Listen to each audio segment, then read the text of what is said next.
Okay, so ready to dive in.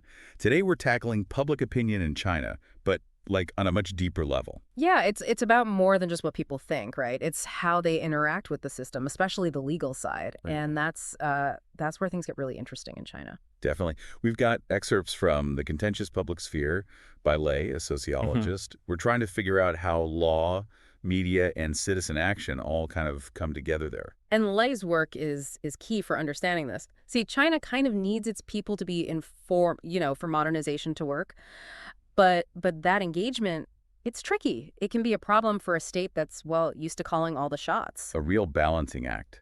So how does this contentious public sphere, like Lei calls it, even happen in a place where, well, we think of news as really controlled? It's a process, really took off in the mid-2000s, but to get it, we got to rewind a bit first. Well, yeah. After the Cultural Revolution and all that chaos, China needed things to, settle down for its economy to grow. The solution: law. Educate citizens about their rights, at least on paper. So it's like, here are your rights, but use them the way we want you to. Exactly. But here's where Lee's research gets really cool. It uncovers this unintended consequence. As people became more, let's say, legally fluent, even just on economic rights, they started using that knowledge in ways the state did not expect. So it's like you give someone a basic set of tools and suddenly they're not building furniture, they're building a whole house. Haha, yeah, that's a great way to put it. It shows you the power of even basic legal knowledge, Yeah, right? yeah. And this is where the media comes in. This is what I find so interesting. How did media, even with all the censorship, how did they play into this? Oh, it was and is huge. Even with censorship, you had investigative journalism finding ways to expose stuff, corruption, land grabs, food safety, all that. Lei calls them advocacy journalists. They saw it as like giving a voice to the voiceless. Journalists, the modern-day folk heroes taking on the system, that must resonated with people. Absolutely. And it wasn't just like newspapers, the internet just amplified everything. Even with censorship, you had these online forums, and later Weibo think China's Twitter allowing for way more open discussion than before.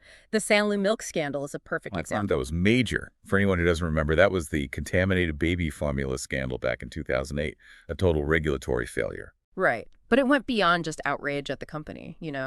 Lei analyzed all the online discussions, and what he found was that people were like connecting the dots. What were they saying? What did they see? They saw it as a symptom of a much bigger problem. It became about the government, about accountability, transparency, systemic corruption. This wasn't just bad baby formula, it was about the whole system that let it happen. So not just a company messing up, but citizens seeing the systemic issues behind it, this Yeah. tension between citizens demanding more and a state used to controlling the narrative.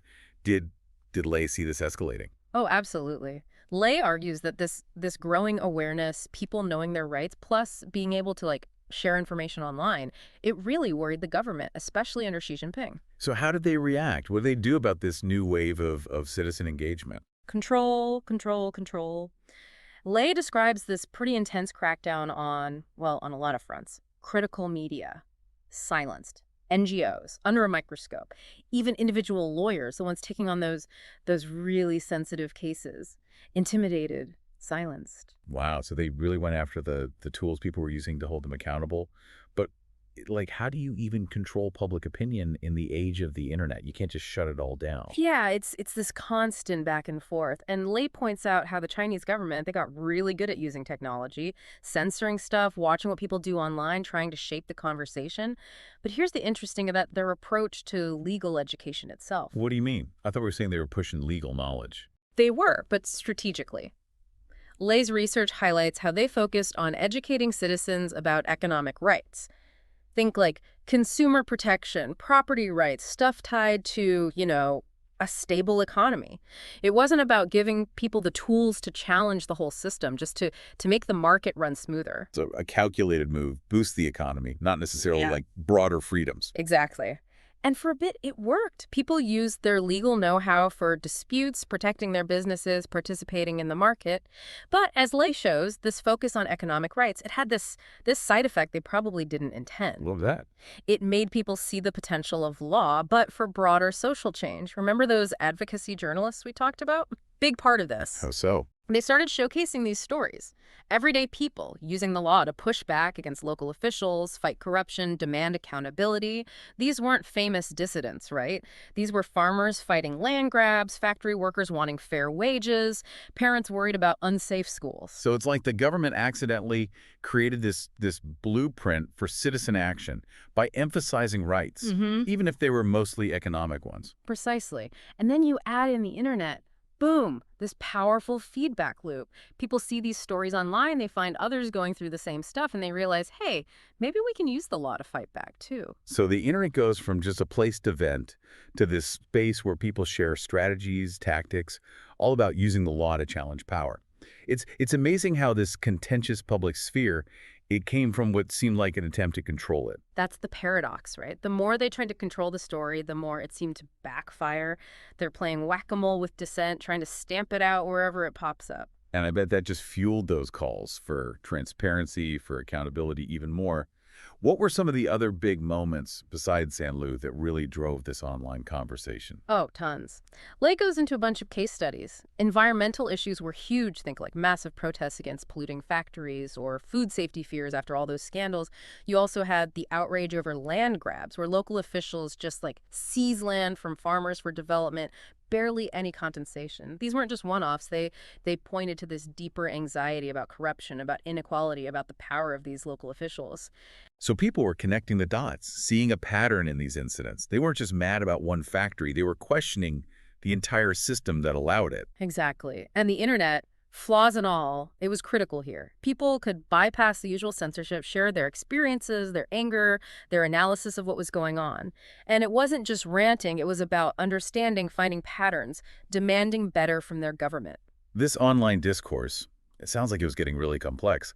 People analyzing, debating solutions, holding the government's feet to the fire in ways they couldn't before.